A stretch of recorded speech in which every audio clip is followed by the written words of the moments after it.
Economic objectives. Economists use the concept of the margin. The margin is the change in a variable caused by an increase of one unit of another variable. For example, the marginal cost of an ice cream is the additional cost of making one additional ice cream. That is, it's the cost of the final ice cream produced. Marginal costs can be calculated by finding the difference between the total cost at the new output level and the total cost at 1 unit less than that. For example, the total cost of producing 100 ice creams is £100 and the total cost of producing 101 ice creams is £102. So the marginal cost of producing the 101st ice cream is 102 minus £100 equals £2. So you can see that on the screen here. A lot of economic theory is based on the assumption that people make decisions based on marginal changes. For example, a person will make a decision on whether to work one more hour or not, rather than decide whether to work at all. The concept of the margin is important in understanding how consumers act rationally. And you'll come across it again many times, this debate about rationality in the course. For example, when we look at externalities, when we look at profit maximisation, when we look at marginal utility, when we look at concepts such as marginal revenue, you get the idea.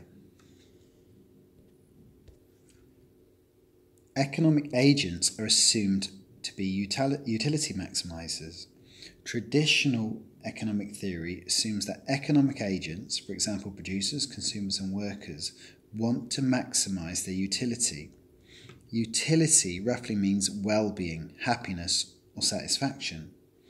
Different economic agents will have different ways of maximising their utility. For example, a consumer may want to maximise their happiness and a producer may wish to maximise their profit, as we will see later on in this video. Traditional economists argue that in order to maximise utility, economic agents must act rationally. This means that they'll make decisions based solely on trying to gain the maximum utility possible, and nothing else will influence their decision making. You need to understand how consumers act rationally. To fully understand how consumers act rationally, you need to know about the marginal utility, total utility, and the law of diminishing marginal utility. Marginal utility is the benefit gained from consuming one additional unit of a good.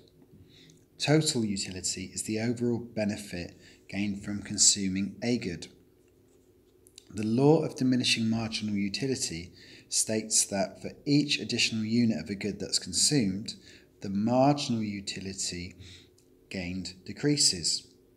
For example, each additional biscuit eaten gives a consumer less satisfaction than the previous one.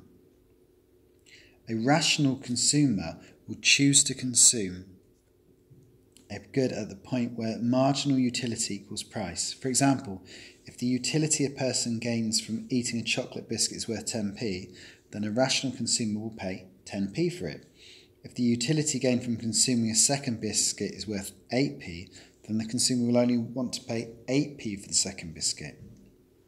If marginal utility decreases with each extra good consumed, then the price a consumer is willing to pay for each good will decrease. It's this law of diminishing marginal utility that explains why the demand curve slopes downwards. Different economic agents will have different economic objectives. Economic agents will usually have different objectives, but quite often these objectives are to maximise a particular quantity, for example profit. So we'll now explore this with regards to consumers, producers and governments. So let's start with producers.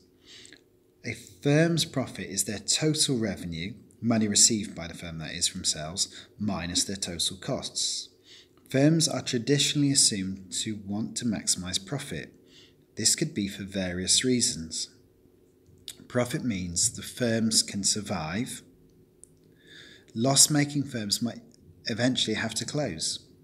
Greater profits allow firms to offer better rewards to the owner or shareholders and staff, or profit can be reinvested in the business in the hope of making even more profits later.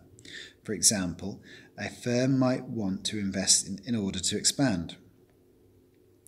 But firms may want to maximise other quantities instead, such as total sales or the firm's market share. A large market share could lead to some monopoly power, i.e. the only provider of a good in a market. This would mean that the firm could charge higher prices due to a lack of competition.